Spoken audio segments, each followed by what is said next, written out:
Nona Zahradka at her home at 310 West Georgia. We're going to be talking about her years in Gunnison and her years as an educator, both in Gunnison and for the state. Nona, why don't we start by you telling me what your maiden name was? Nona Newby. Newby. N-U-B? N-E-W-B-Y. Oh, okay. And where were you born? Mount Harris, a town that no longer exists. In Colorado? Northwestern Colorado, halfway between Steamboat and Craig. Oh, okay. So is that where you grew up? Yes. Not Graduated from high school, Union High School in Hayden. All right. And then you went to DU, is that right? Okay. What were you studying at DU? Journalism was where I started to go. And where did you end up? Well, in education, of course. Okay. Primary education, special education. Excuse me. I think I should turn on the tape recorder, too.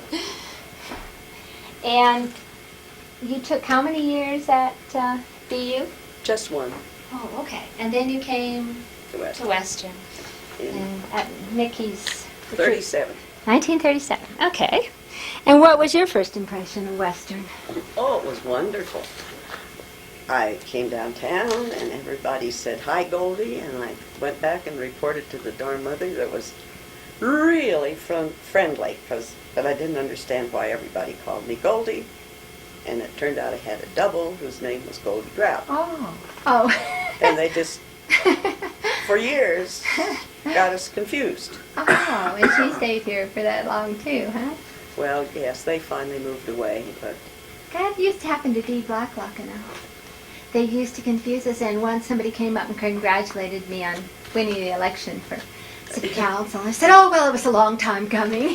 So that was my first impression, and then to take a walk at night and to fall in all the irrigation ditches was quite an experience too, because we weren't as well lighted as we are now, and I dropped through a lot of irrigation ditches. And I think people You still can do that today. Yes, you can. Yes. So, what did you study at Western? Well, I majored in elementary education and English and minored in biology. Oh, all right. And did you graduate from Western when Mickey did, or later? No, I'm a come and goer. First I went to DU, I transferred, I went to summer school at Western, and that's where I met him. And then I transferred and I stayed a year, and then at the end of that year we were married, and we lived in the village, not Escalante Heights, but the village where the little cabins were. Those cabins are now down at Sue McCabe, I still call her that resort. Oh, okay. And there was just a board between us and the elements. You learned to put newspapers under the mattress, and there was a center house for a bathroom, and that was our first... Oh, I bet it was cold, wasn't it? It was pretty cold. Yeah. That was our first year of marriage, and then I didn't go to school fall quarter, then I went winter quarter, spring quarter, and summer quarter. Then I taught, and Nick kept on in school. Oh, okay. Where'd you teach? Mount Harris, my old hometown where I grew up. And by that time, Nick was through in 40. He graduated in 40. And so then I had to go where he was, because he was hired as a married man with a wife. So I had to quit my job and go live with him, and we went to Uray. Well, that's nice. It tends to make stronger marriages, I think, actually.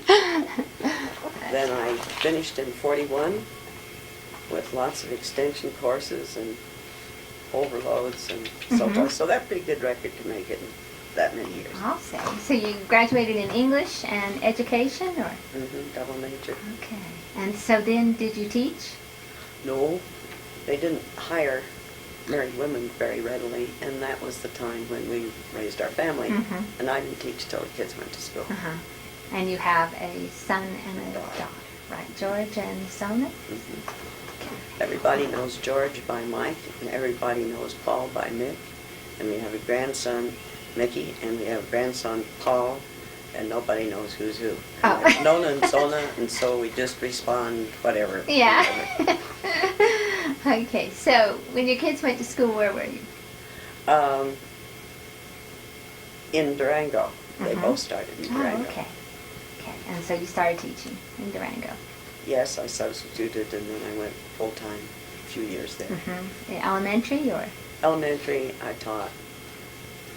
Well, actually, you could call me an overload teacher, Mm-hmm. because whenever school started, wherever the load was in Durango, that's what I took. One year I taught fifth singly, one year I taught fifth, sixth combination, and one year I taught science and English. Uh-huh. But in elementary school. Okay. And then, of course, you moved around with Mick on the west slope.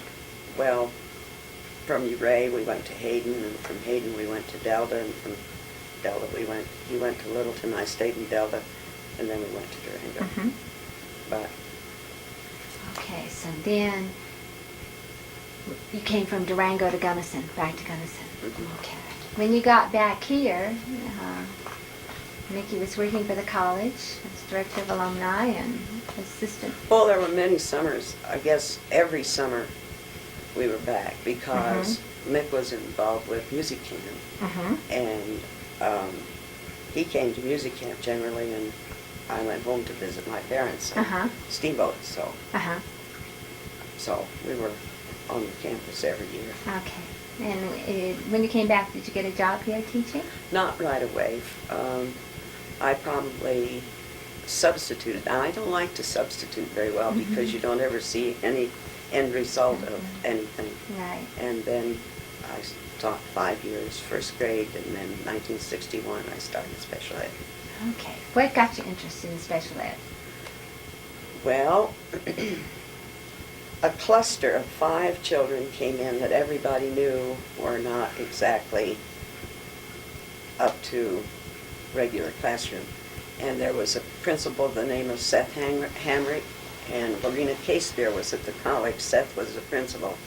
And so they asked me if I would start a special ed class, and that was just the beginning, well, almost nationwide, Yeah, of right. serving the handicapped. And so here were these 5 little kids. So that's what we started with. 5 kids and me. Oh, okay. And were they close to the same age, or did you have different? No, they were all probably within 2-3 year age okay. range.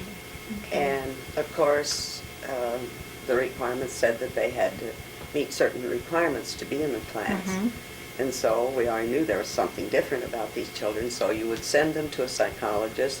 The psychologist would test them, and then he'd say, "You're right. I mean, yes, they belong in that class." Uh-huh. But that's where it stopped. Oh.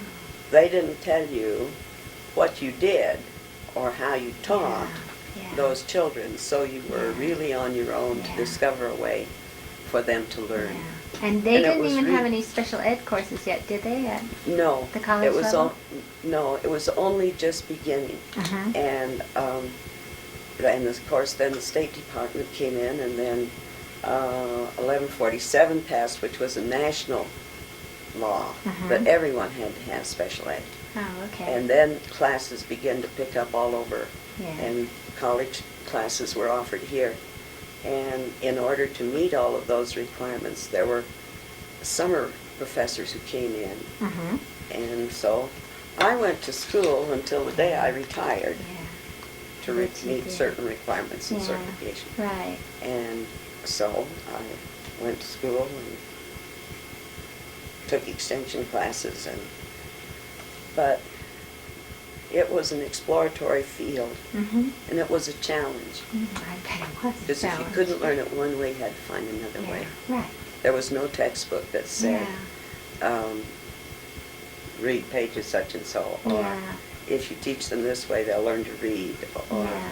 so Now, did you had- come up with some innovative things that you were able to pass on to other people in special ed? Or Well, is there a networking? that, you went to, I belonged to CEA as Colorado Council for Exceptional Children, CEA. Oh, okay. No, that's not right. Colorado Council for Exceptionals, Colorado, CCEA. Oh, okay. But All we'll right. get to the other one later. Okay, for many, many years. And there you met other teachers.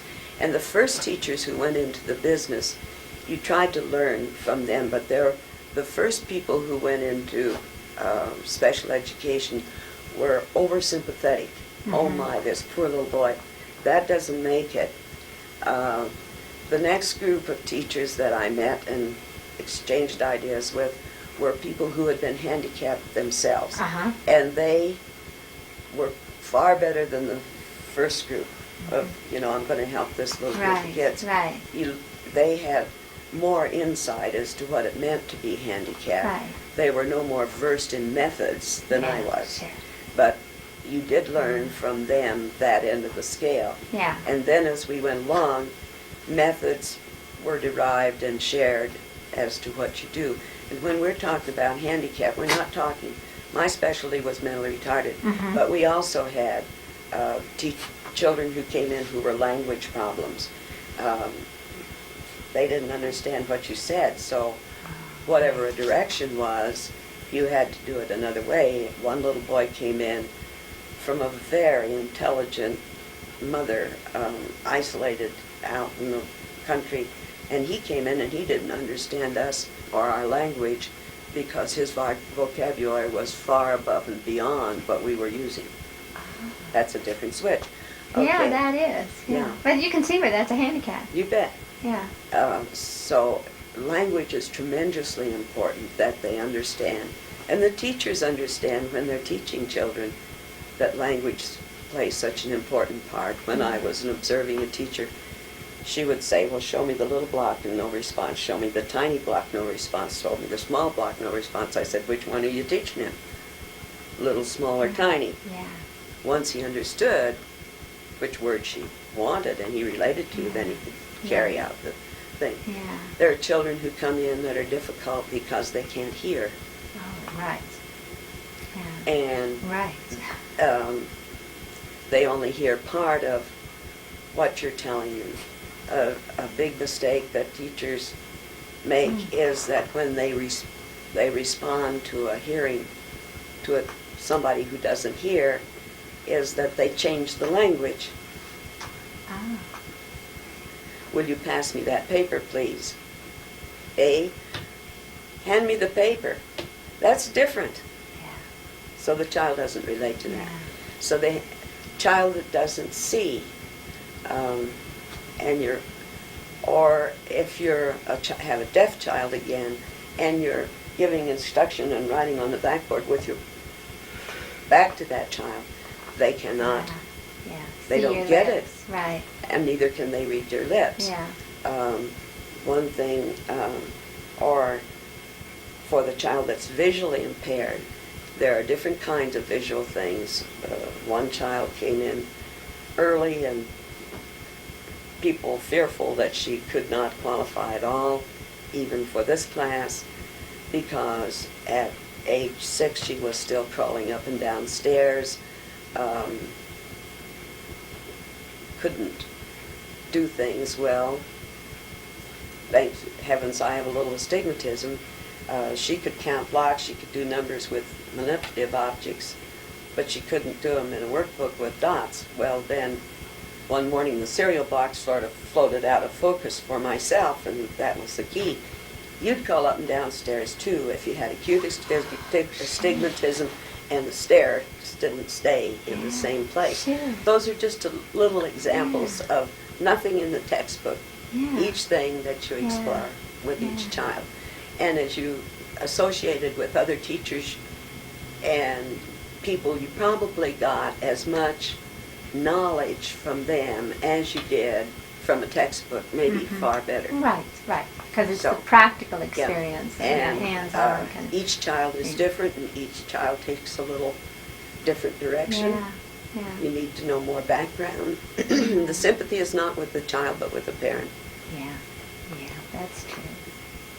Because the child's always been that way. Yeah. The child doesn't know any different. And when a child has worked on something for a long time in that classroom and all the other children know that he's been trying to learn how to do something, and he gets it. Uh-huh. Everybody rejoices. Yeah. Yeah. Okay. Well, that's good.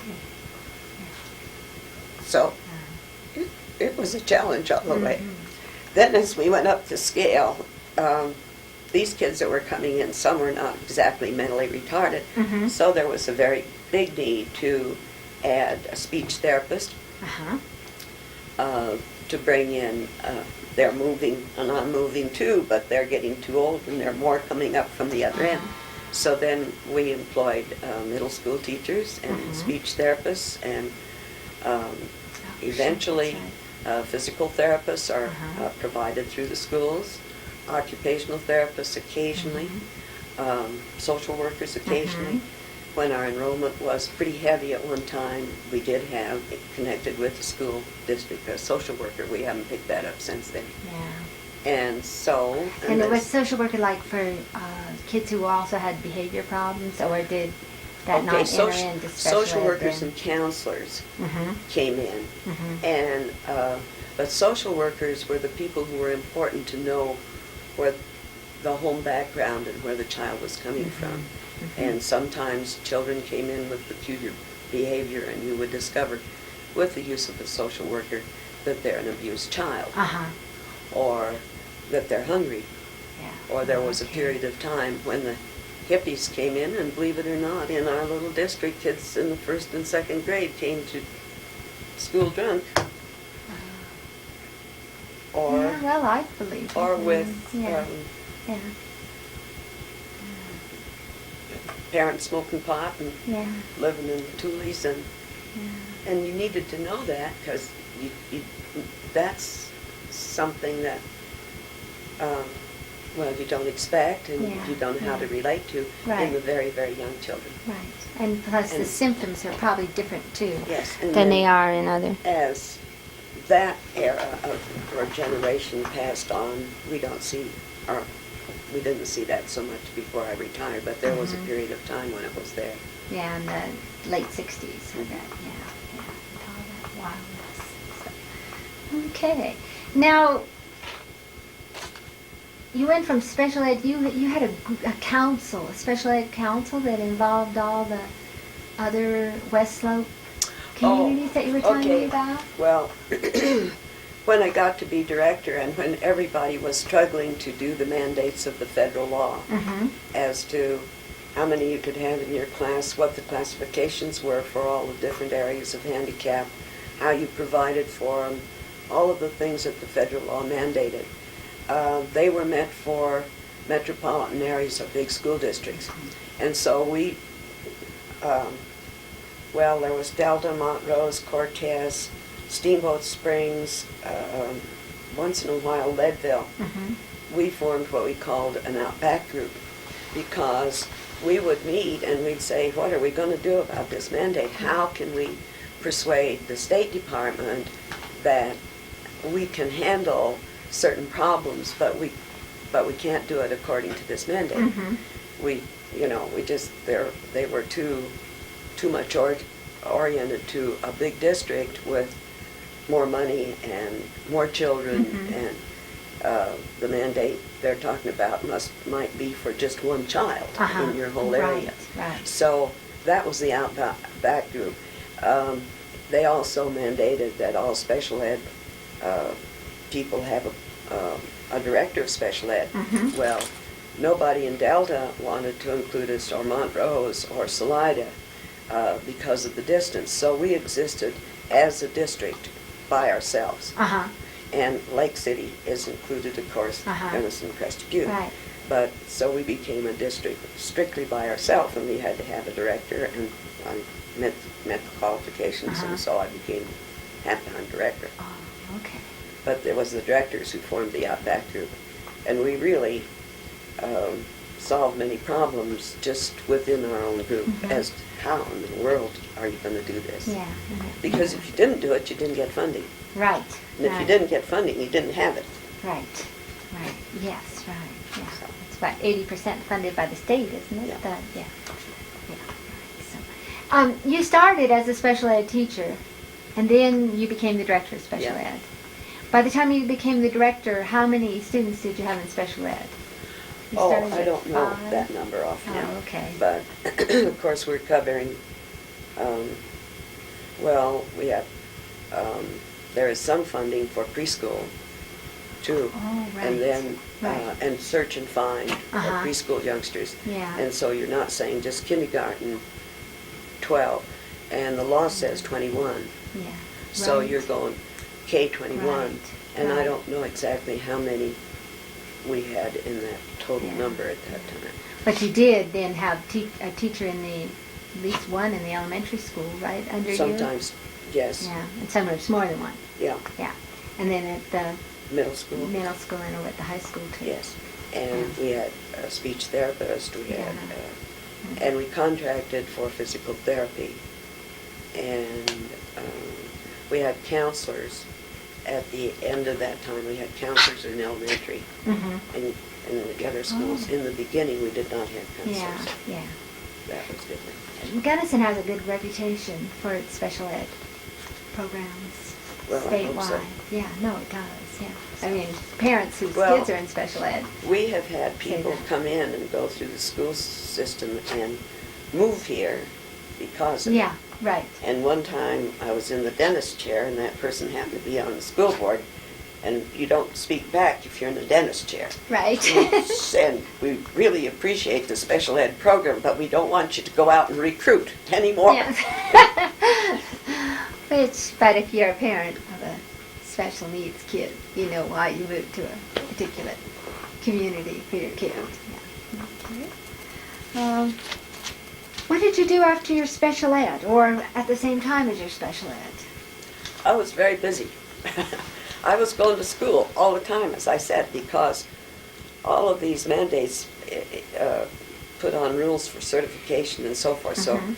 they would vary, so you'd meet one and then you'd have to go do another. Mm-hmm. I Could also, you do the schooling here, or did you have to go to... well, most of it here, but I took extension classes. I went to DU, I went to Mhm. Greeley, Mhm. wherever, Across the whatever state. was Yeah, needed. Yeah. That's where I went. Uh-huh. Not on quarterly basis, but on special programs provided, Oh, or right. sometimes signed up on a quarterly basis with extension, Mhm. with on-campus appearances and so forth. Uh-huh. Yeah. So I was doing that. Then I believed in CEA, and so I worked with CEA, Mhm. and then I served on the CEA board Mhm. for a number of years, and at that time, we developed due process. Yeah. To be a good teacher, you have to have the tools or the environment to be a good teacher. Mhm. And so that's very important, and at that time,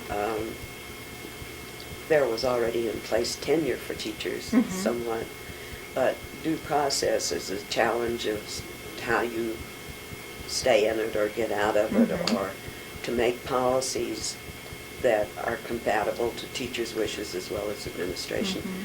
So that was formulated while I was on that board, and then many of those policies are still in effect in different districts throughout the state.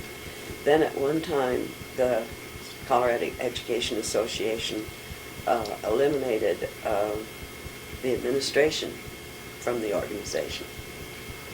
And so that became CASE, Colorado School Executives. Uh-huh. So I belonged to that for a period of time because somewhere I thought maybe with my background in that area, maybe something could be done to bring people together. Yeah. So those things were going on. Then the Council for Exceptional Children took time too. That was a statewide organization of all special ed directors, and they had a convention, still have a convention every Uh-huh. year. And there again, you exchanged and you learned from others Uh-huh. a great deal. Uh-huh. And I was a presenter at that one convention for a program that we had developed here. And Which program? well, that program involved taking children to Denver Mm-hmm. The point was that, of that program was that even at that time, there was no way that these children were going to stay out of the city. Mm-hmm. They had to go there for services, the possibility that they would move there, all that sort of thing. Mhm. So the program involved how to get to the city, Oh, you know, how to use the telephone, Yeah. how to buy a bus ticket, Yeah. how to pack a suitcase. Yeah. Took a whole year to teach that curriculum. Yeah. And then take them into the city, Mm-hmm. and they stayed at the YWCA, Uh-huh. YMCA. How to eat in a cafeteria, Uh-huh. you know, where you go through the line. Right, right. They had so much money, each one of them, to do it, Uh-huh. and they had to balance it. Yeah. They had to do, if they got lost, they had to know where to go, to a church or to the police.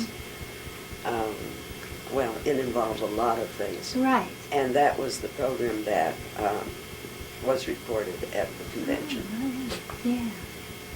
Yeah, because, yeah, I can see where that would be absolutely necessary. Because Yeah. for that group of children, it was a lot of teaching that you don't think about as teaching, like how to pack a suitcase. Right. You know, That's how to right. use a telephone. That's right. Absolutely how to That's use the right. telephone, how to do long distance, Yeah. how to read a Yeah. map. Yeah, or a bus city schedule. map or Yeah. a bus schedule. Yeah, right. What do you do with your suitcase when Right, you get there? right, yeah. How do you find a locker? Yeah. Uh, That's what we teach in that literacy program for English as a second language people. That's exactly what we go through. How to do all those things that you don't know how to do Okay, unless somebody so teaches that you. was for the children from about 11 years on up Uh-huh. through middle school Right. and high school. Right. And it was not a day-to-day thing, but over, probably we started that in maybe October, November, Mhm. and it ended in probably April. Yeah.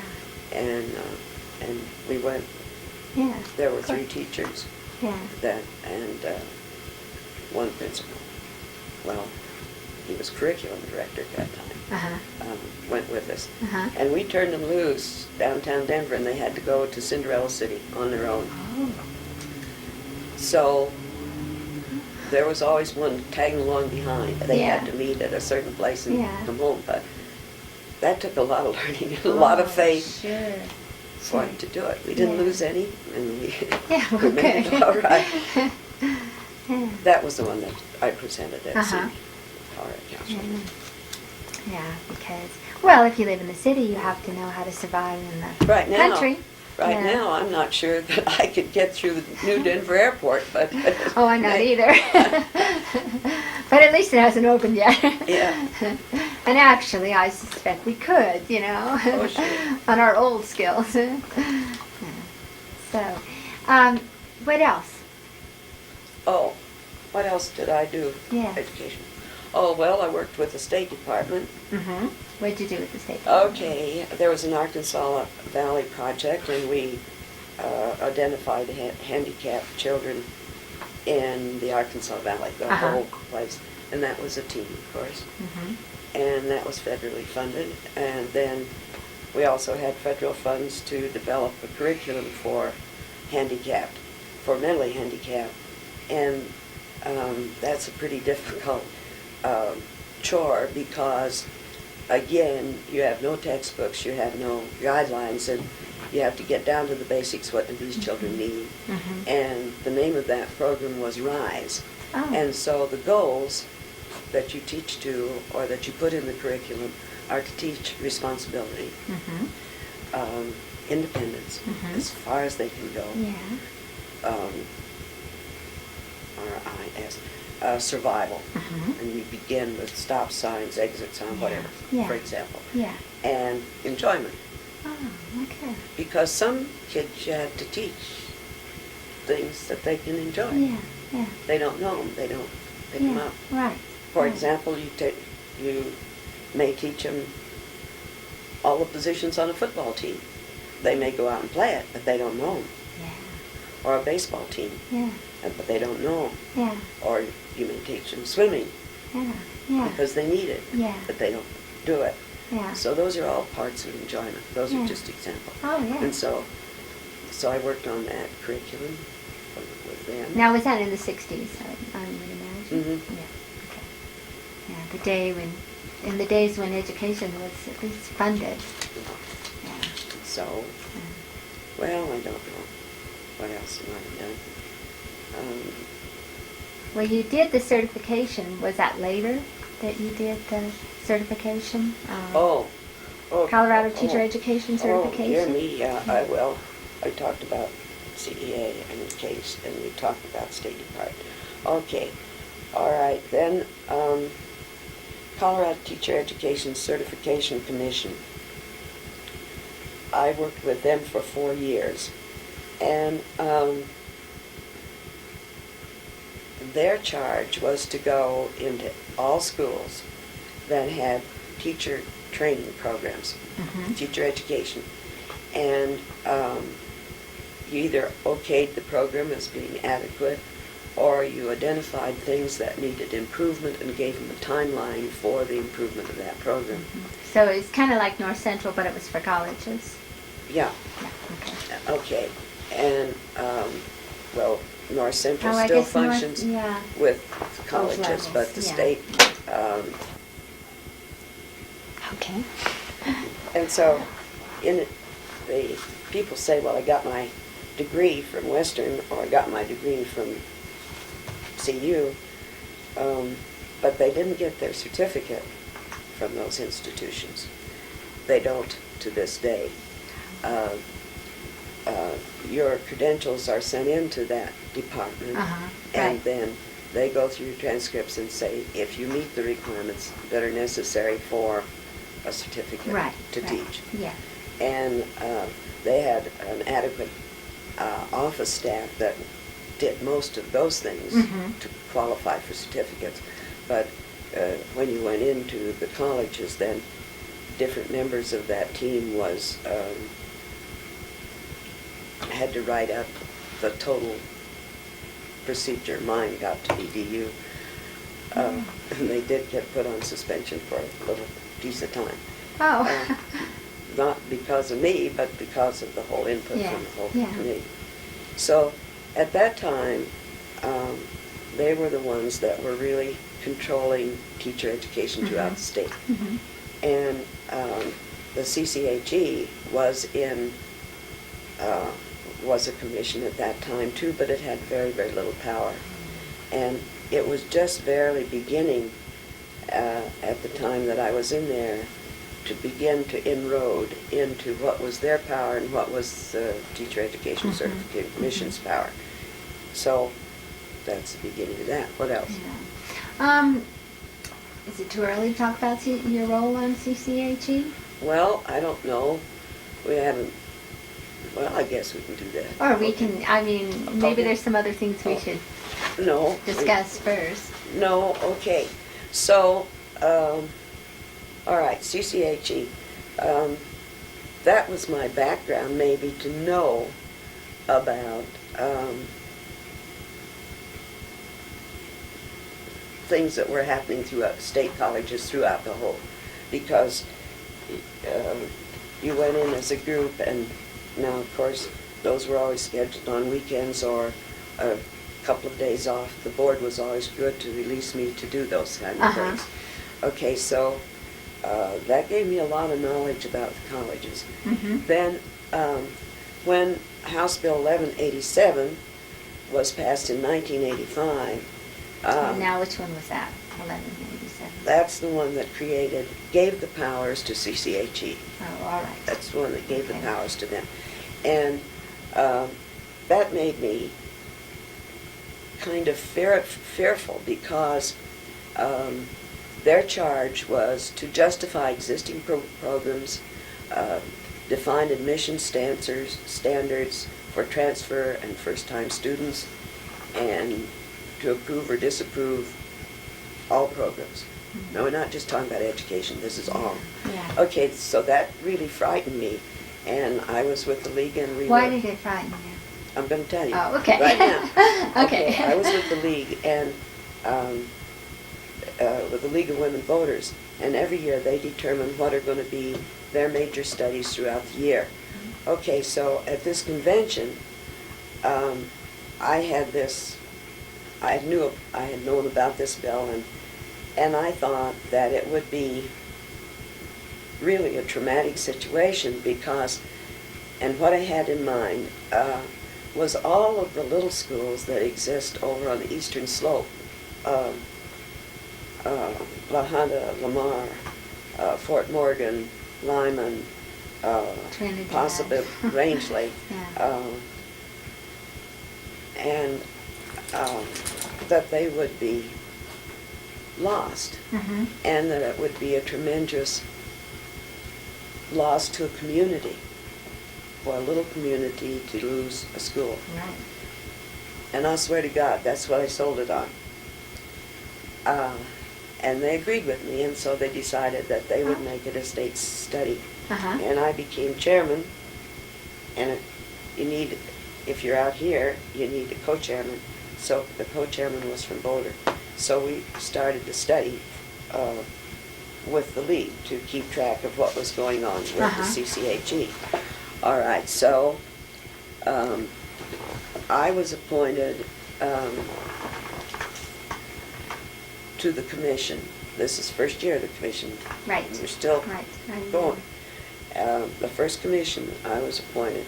Now, there are 9 members, and they are appointed by the governor and approved by the legislature. Mhm. And I was appointed to the advisory committee. That means that you don't have a vote, but you have the power to express your opinions and so forth. So, And you're still on that? no. Oh, okay. I So didn't think you were. you only serve two Oh, okay. years. They have okay. a rotating policy Oh, that okay. everybody adheres to. Okay. So I went in November 85. of '85, Yeah. and it was passed in, I suppose, early in the legislative Yeah. year. Yeah. And let's see, league would be, convention would probably be somewhere April, May. Yeah. And then I was appointed in November of Yeah.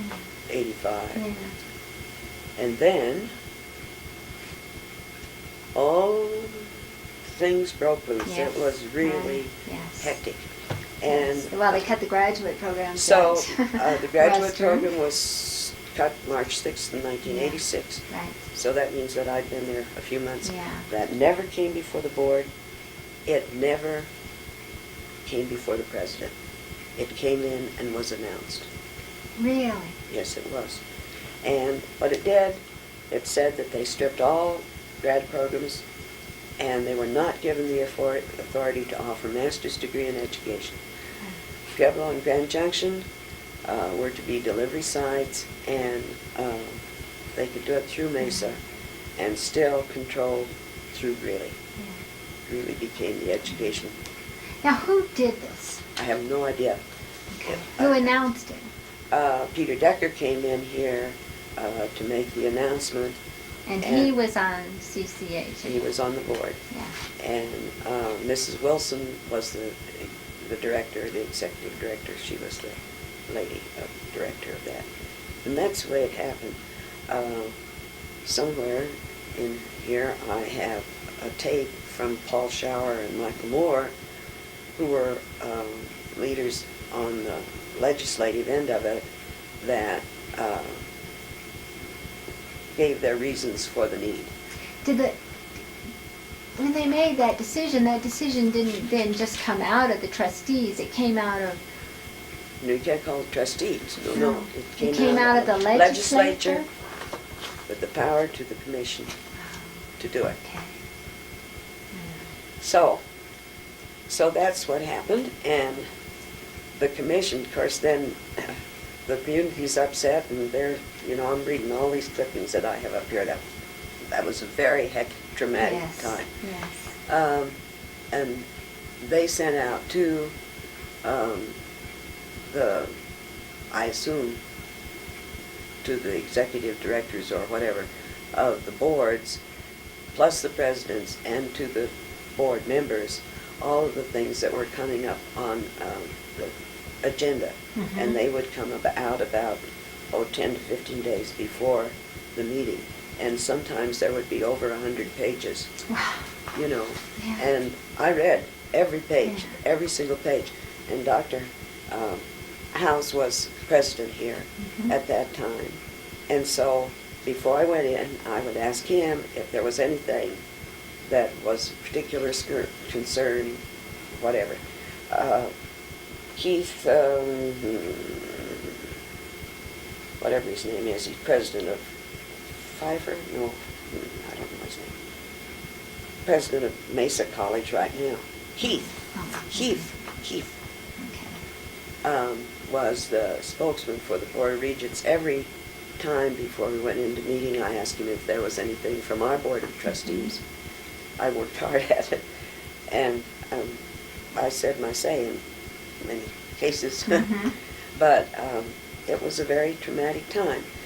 The reason, and one thing that appalled me about that first board, and possibly still, because I don't know these people's background, was that there was only one educator on that board, and he was from WICHE, which is Western Regional I don't know the whole words,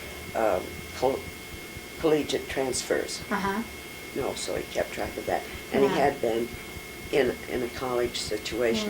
Yeah. Now, Peter Decker said, and I never had known him to be, had been an instructor in history maybe in Pennsylvania or someplace in education. The rest were lawyers, business people, and so forth. Yeah. There was one other lady on the board and who was in education as an advisor with me, and she was with the Auraria campus. So, But otherwise, other they than weren't that, there was educators. Yet No, they're deciding no. the fate of No. education in So, Colorado, higher education. And then they had, and still have, a very hardworking staff that compiles all the statistics. So it was a very traumatic time, and that's Right. where it went, Right. down the drain. Yeah, it did. I know. It's a, I started this 3 times now. Their justification for our elimination was access and population. And if you only look at statistics, or you go through each college area, we don't meet that requirement. We are isolated, and we do not have the population. And and yet that's why people came here in the summer. that's right. Right. And Alamosa does have more population, you know, like all those little Yeah. clusters of cities. Yeah. And they did end up with one graduate program. Mesa, of course, is more accessible, and that was the basic reason that they gave that. They did not consider or take into consideration the amount of successful teachers in jobs throughout the whole United States,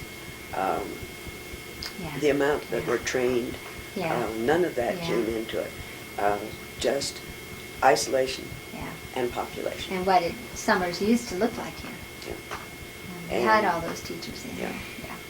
So Yeah. that was their justification. Yeah, and I think we're still feeling the repercussions of that. Oh, yes. Oh, yes. Yes.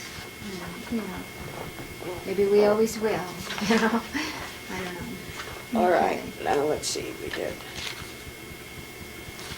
What we didn't do that I have on my list is in town. Okay, let's do in town. Yes, I have in town actually down here too.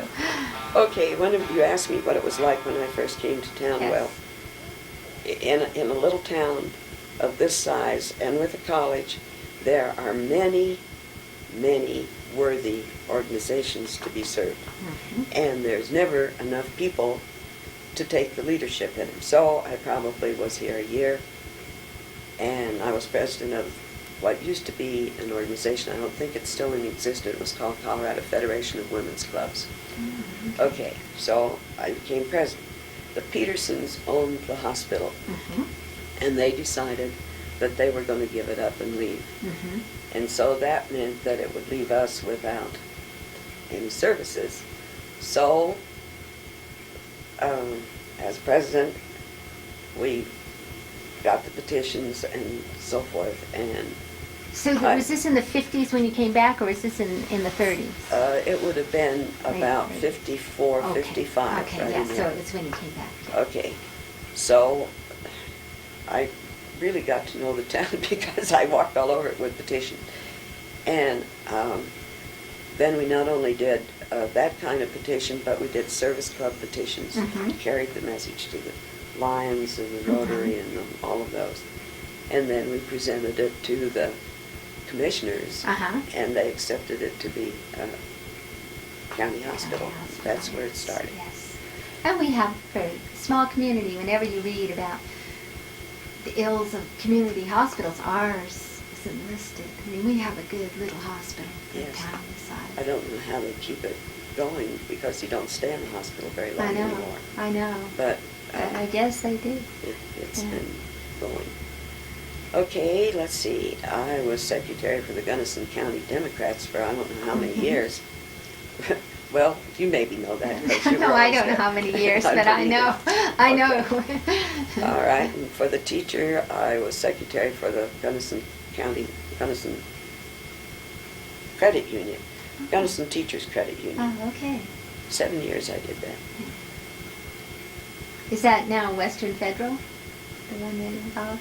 Or was it I don't know different? what they've changed their name to. Okay. I think there's still Gunnison Teachers Credit Union. I don't know. Oh, okay. Oh, I think right. there's still a Teachers Oh, Credit okay. Union. Oh, okay. Yeah. Yeah, okay. Thelma Reese would know that. Oh, Because right. somebody just said they had paid more interest in someplace else. Just that went Yeah. through my head the Yeah. other day. Okay. Then when I came back, there is a regulation that says there'll be no church on a state campus. Right. And so different communities, Delta and Montrose and Gunnison, and I believe a representative from Salida, I'm not sure about that, decided that their kids ought to have some place that they could go for counseling. Mm-hmm. And so some of the counties, private monies and so forth, bought Dr. Hanson's house for an ecumenical house. And I was very much in favor of that because kids get a little bit mixed up when they go away from home or when they don't have anybody to listen to their woes. And at that time, there were not counselors as such on the campus. Right. There was no mental health facilities. Mm-hmm. There was, not all kids were comfortable in the churches that existed. Mhm. There was just some place that they needed to go to be listened to. Right. And so that was the ecumenical house. Mm-hmm. And so I served on the board for that my term of times, and then And that lasted for years and years, but you said the other day when we were talking, it's not in existence anymore. Is that right? and not as such. I think Yeah. the Catholics bought that, Yeah. and I don't know how they operate it, but Well, I it does think belong. Janet Johnson has been the director of it, and And- I think the spirit's still there. Still there, and Yeah, I- the kids and- can come and talk. And, Yeah, yeah. but and maybe that's fine. Maybe that's maybe the idea or the thing is still Yeah, there. Maybe it's yeah. not strictly Still called kept. Ecumenical House, I think. Yeah. Because And- I walked by it. I'm yeah. sure the sign Yeah. still says Ecumenical. So- No, maybe it doesn't. Maybe it says Newell. Mason. That says Newlands. Yeah. That's right. It does. So, but that was the intent, as to provide for the college Yeah. through a different area. Yeah. So we did that. I guess, well, Delta Kappa Gamma is a teacher professional Mhm. organization. I belonged to that for a long time, Yeah. and as president. Right now, I'm still with the Adult Handicap at Sick Point, Uh-huh. AARP, CRSEA, Mhm. all of those, and in all the offices, I've always been legislative chairman, because I'm really truly interested in Mhm. what happens to the population, and the Yeah. only way to do something about it is to Yeah. know what the legislation's doing. So, Yeah. I guess those are the things I put down as in town. All right. And then when you were talking to Mick, I put down, I said, recreation. Well, I decided as I looked at all of this that I never learned how to play. I didn't. I don't play bridge. I don't do any of those things. But there were some things You that swim were though, and swim well, comes that's under entertainment. Sometimes that, every morning when you get up and have to scrape the snow off the car and the windshield, and it's really not much fun. But it needs to be done. But there were some fun things like I grew up in ski country. Mm-hmm. And not like they ski now, and not with the kind of skis that they have. And Steamboat Springs was the ski town of Colorado long before any other places existed. And they had a winter carnival that always came in February. Mm-hmm. And they scooped all of the snow to the side of the edge of the road, and then they built tunnels through to the sidewalks and put lights in them. And they had ski touring with horses that were like barrel races, only they were in the winter on skis. Townsend Hill, I still see it mentioned. I don't know whether it's a natural hill with just the last part of the ramp built out. So all the boys were really into jumping, you know. Yeah, right. Well, I went over a couple of jumps, and that wasn't my thing either. And what snow couldn't go on the sides, they put in the middle, and they made ice sculptures, and they did that way back when I was a little girl. So skiing was always a part of it, but my masters of skiing was herrenboat, getting up the hill, you know, because there were no lifts. Right. And we cross-countryed, and we had funny skis with overshoes and stuff. Then when we came here, Mick and I probably skied a couple of times, and they had a ski run over on Antelope Hill. Oh. There was a little run over there. There was another ski area that the kids used up on the college where the water tanks are. Oh, yeah. Yeah, that's right. And they began, young kids skiing there in that place. Then we were not, Quicks Hill, you know what's called Quicks Hill? Well, you know where Acres Ranch is? Okay, just go past that, and then there's a nice smooth mountain that just kind of comes down like that. That's called Quicks Hill. Oh, all right. We skied on that a number of times, again with the snowboard. Clarence Rockwell helped get that going. And slid down that. Then one time they had the train that still came in, and so they had a ski excursion weekend, and so everybody took their skis and got on a train, and the train took you up to the top of Monarch Pass, or Marshall Pass, and then you skied down through the thing, and the train backed up down here and took you back up, and so that was a big adventure. That sounded It was fun. fun. It was a fun time. I'd like to do that. Then we had Monarch. Old Monarch was there, but when you go down through the first curve from the top, and you look back up, there's a snow marker there, and you look back up there, that's a pretty clear area. And you'll still see tracks there, but of course the road that's there now was not there. Right. So you skied down through that, Yeah. and then a car picked you up and took you back up to the hill. So there were ways to beat the lift problem. Yeah. Then there was Rosman Hill, and that's where I ended my ski career. Oh. And it was, you know, where it is, on the way to Crested Butte. Yes. Okay, and that was developed before they began to develop Crested Butte. So that's, then there was a Pioneer ski run, and I didn't participate in that, and I don't think Mick was involved with that either, but that belongs to Chuck Schweitzer and Johnny Knowles and that group of people who are all gone. What's that? You go down Main Street and you can still see the lift going up there. Oh, really? Yeah. Okay, and so they worked really hard on that, but that was a really tough course. And then when they decided to go all out, well, then they came into Crested Butte with the big ski area. So that was kind of a fun thing, I guess, in my lifetime. I enjoyed that, and sledding and Yeah. all of those things as a little girl. And And fishing, you fish too, don't no, you? not me. Oh, not you, huh? No, no, no. Just No, Mick, no, no, no. I'm just the backup man for the Oh, okay. fishing. I make the stew and the pies. And Oh, okay, but that's all right. no, not fishing. Okay. And not golfing. The only thing I can think of Walking, hiking? is hiking. I like, but I don't make it a big point. It's just something that you do Yeah. when you're out camping. I love to camp. Yeah, I do But, too. Yeah. I mean, I can't understand being here if you don't like to camp and hike. Because That's right. It's, you know. And just being out in the woods, and I hope it doesn't get so cluttered up that I can't get out there and do it myself. Yeah. So. Not to.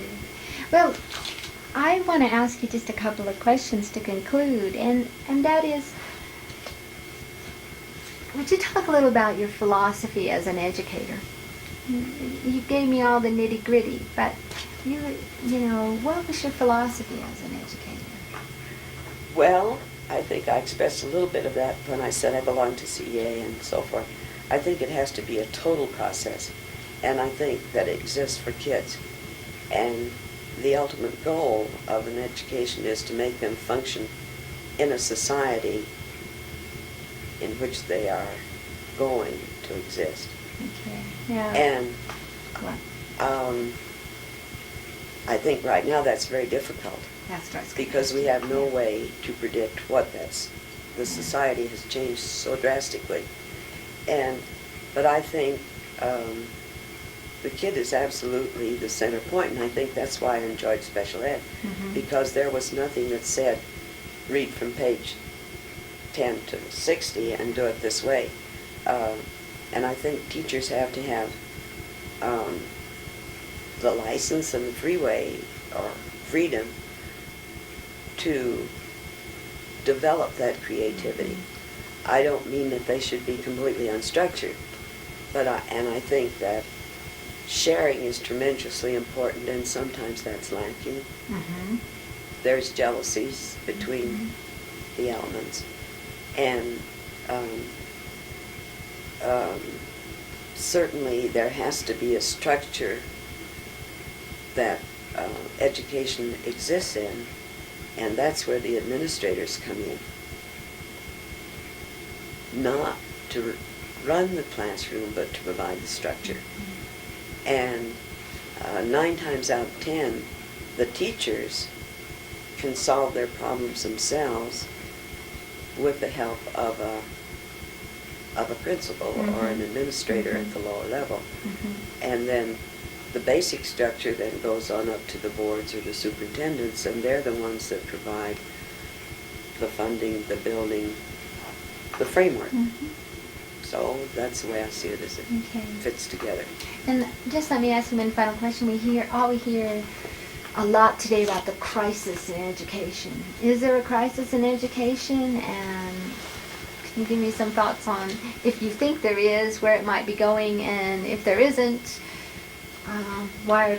I think the crisis in education is discipline. Teachers have no authority within their own classrooms, and the children have changed, have not grown up with discipline. And I think I maybe have told you that when I first started to teach first grade, you said to Johnny, put the paper on the desk, and he puffed up with importance because he was singled out and he did it and he was proud of himself. Today, in the first grade, if you say, Johnny, will you put this on my desk, please? He'll say, hell no, put it there yourself. So they come in without any sense of discipline. They come out without any moral obligations or respect. And the teachers are supposed to work with those children under those circumstances, not discipline. If you do discipline, the parent is there to object. And the crisis in education is not the teacher's fault.